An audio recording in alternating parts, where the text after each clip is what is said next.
There's a plant sitting in gardens all over America that outperforms the active ingredient in your bug spray by 10 times, according to actual lab testing. 8 plants can genuinely help push mosquitoes away from your porch this summer, but only if you know which ones actually work and which ones are basically decoration. So which of these plants deserve real estate on your patio, and which ones are just pretty myths? Catnip. Most people know it as the plant that turns even the most dignified house cat into a rolling, drooling mess of pure joy. But that same oil driving your cat wild is doing something remarkable to a completely different creature. Yet researchers at Iowa State found that nipetolactone, the essential oil in catnip, is roughly 10 times more effective at repelling mosquitoes than DEET, the compound found in most store-bought bug sprays. It takes only a fraction as much nipetolactone to achieve the same repelling effect, which is a striking thing for a plant most of us only associate with cat toys. Newer research out of Northwestern and Lund University finally figured out why. Nipetolactone seems to trigger a pain and irritation receptor in mosquitoes, essentially working like pepper spray to their senses, so they simply steer clear. If you want to put this to work at home, plant catnip in full sun near a patio or entryway, and give it a container or a contained bed of its own, because this is a hardy perennial that spreads with real enthusiasm once it's happy. Brushing against the leaves or crushing them gently releases the most scent, so plant it somewhere people will actually walk past it. Here's the detail worth remembering. That same protective oil has reportedly been used by humans to ward off insects since at least the time of Pliny the Elder, which means people were trusting this exact plant for pest control nearly 2,000 years before anyone ever tested it against a modern lab standard like DEET, marigold. Nearly every American vegetable garden has a border of these cheerful orange and gold blooms, usually planted more out of habit than strategy. But there's real chemistry behind that habit.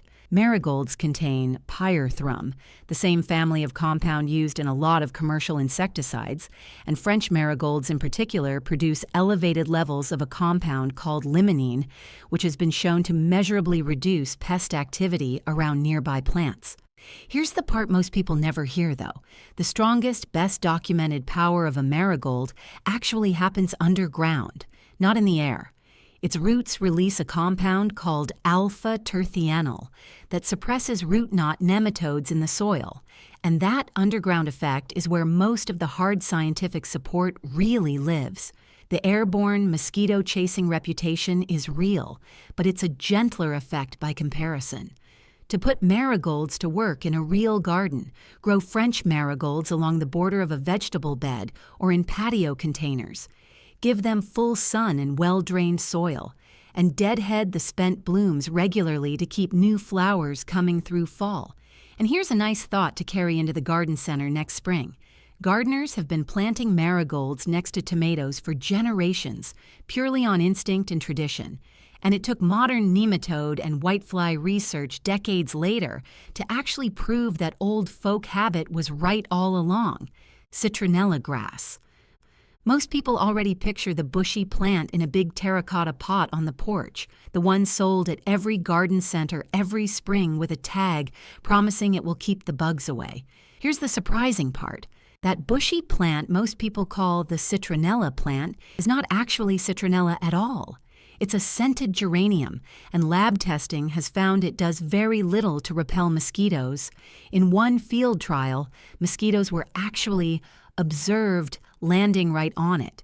True citronella comes from a completely different plant, a tall clumping grass called Cymbopogon nardus that looks much more like lemongrass than anything in the geranium family. Its extracted oil is registered by the Environmental Protection Agency as an effective insect repellent. So the science is real. It's just been attached to the wrong plant for years because of a shared nickname. If keeping mosquitoes away is the actual goal, look specifically for Cymbopogon nardus rather than anything simply labeled a mosquito plant. It needs full sun, warm weather, and does not tolerate frost. So most American gardeners grow it in a container they can bring indoors once temperatures drop. It's worth sitting with for a second. An entire industry of citronella candles and torches and porch plants has been built for decades on a simple case of mistaken identity between two plants that happen to smell almost exactly alike. Lemongrass. Most people know this tall, grassy stalk from Thai and Vietnamese cooking, the kind that shows up whole in a good curry or a pot of soup. What most cooks never realize is that lemongrass is a close botanical relative of true citronella grass, and it's actually the primary commercial source of citral and geraniol, two of the exact compounds that give citronella oil its repellent power in the first place. In other words, the plant sitting in a lot of spice drawers is chemically doing much of the same work as the citronella everyone's been searching for all along. There is a catch worth knowing, though. Lemongrass releases very little scent, passively, so its repellent effect on its own, just standing in a pot, is fairly mild. Crushing or bruising the leaves, or simply brushing past the plant, noticeably increases how much aroma actually reaches the air. For the garden, plant lemongrass in full sun in a large container near a seating area, close enough that people naturally brush against it.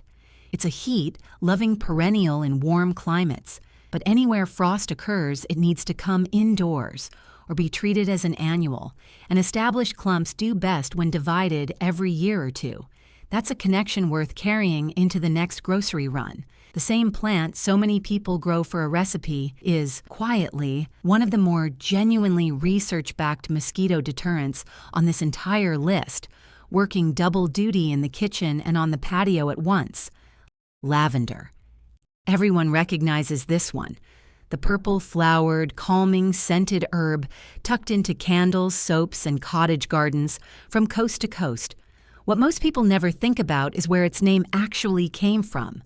The word lavender traces back to the Latin lavar, meaning to wash, because ancient Romans added the flowers directly to their public bath water. The very same compounds that made those baths smell so good, linalool and linolyl acetate, are now studied specifically for how they interfere with a mosquito's ability to detect human scent in the first place. By some measurements, lavender oil can contain up to 25% linalool, which explains why crushing the flowers between your fingers produces such an immediate, strong effect compared to simply having the plant sitting nearby untouched. In the garden, lavender actually does best with a bit of neglect. Plant it in full sun and dry, well-drained soil, since rich, damp soil tends to work against it. Tuck it along a walkway or the edge of a patio where people naturally brush past it, because crushed foliage releases far more scent into the air than an undisturbed plant ever will. Consider this the next time lavender turns up in a candle aisle. Roman soldiers reportedly carried it in their medical kits as they marched across the empire, using it to dress wounds and freshen bedding, long before anyone thought to bottle it as a home fragrance. Rosemary. Most people already grow this woody, fragrant herb right in the kitchen garden, snipping a few sprigs for roasted potatoes or a Sunday chicken. But here's what tends to surprise people. Just having a rosemary bush nearby does very little on its own for mosquito control.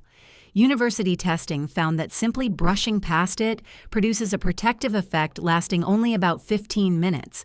The real power shows up when rosemary meets fire. Burning a few sprigs on a grill or a fire pit releases camphor and cineol into the smoke, and that smoke measurably extends the repellent effect far longer than the living plant alone ever could.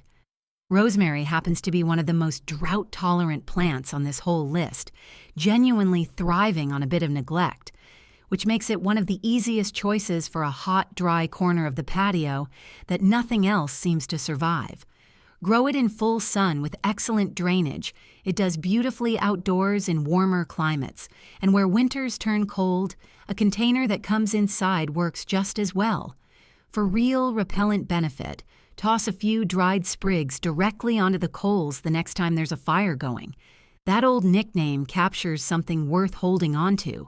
Rosemary has carried the folk name herb of remembrance for centuries, worn at both weddings and funerals as a symbol that scent and memory are tied together, in much the same way its smoke now ties directly into keeping mosquitoes at a distance. Basil. Nearly everyone already grows this one, tucked on a sunny windowsill or a patio pot, mostly destined for pesto or a caprese salad. But basil has a history that reaches far beyond the kitchen. Back in 1903, a garden in Bombay overwhelmed with mosquitoes was planted entirely around its border with holy basil on the advice of local horticulturists. And according to a period account published in the Times of London, the mosquito problem, along with the fevers connected to it, dropped noticeably almost right away. Basil also does something most plants on this list can't. It releases its scent continuously in warm weather without needing to be crushed first. Tiny glands right on the surface of the leaves actively emit its oils, rich in eugenol and linalool, straight into the surrounding air. In the garden, grow basil in full sun in containers close to any outdoor dining space. Thai and lemon basil varieties actually carry higher concentrations of the active compound than common sweet basil does. Pinch the plant back regularly to keep it bushy and productive right through summer. One more thing worth knowing. In many Hindu households, a variety of basil called tulsi is planted at the very center of the home's courtyard, treated as sacred for religious reasons that go back long before anyone ever thought to measure its insect-repelling chemistry at all. Mint. Everybody already knows this refreshing herb from a cup of tea, a mojito, or the toothpaste sitting in the bathroom cabinet. Mint's active compound, menthol, is genuinely repellent to mosquitoes, both on skin and in nearby foliage. But here's the part worth pausing on if there's a cat in the house. Concentrated peppermint essential oil is documented as toxic to cats if it's ingested or inhaled in any real quantity, because cats simply lack the liver enzymes needed to safely process it. That's a real distinction. Most gardening advice skips right over. The living plant growing in a pot is a very different thing from the bottled, concentrated oil, and it's the oil that carries the actual risk. Mint has another trait worth knowing before it goes in the ground. It spreads aggressively through underground runners and can take over an entire garden bed within 2 growing seasons if it's left unchecked, which is exactly why experienced gardeners almost never plant it directly in open soil. Always grow mint in a container, even if that container gets sunk right into a garden bed, to keep the roots contained. Place the pots near doorways or seating areas where the leaves get brushed against often. And if there's a cat around, keep any mint-based oils or sprays safely out of reach. It's a fitting note to end on. The very trait that makes mint such a relentless, take-over-the-yard survivor is the same trait that has kept it in continuous cultivation across nearly every culture and climate for thousands of years. Thank you for watching. If you want another story right now, there is one waiting for you on your screen. And if you enjoyed this one, subscribe so you never miss the next.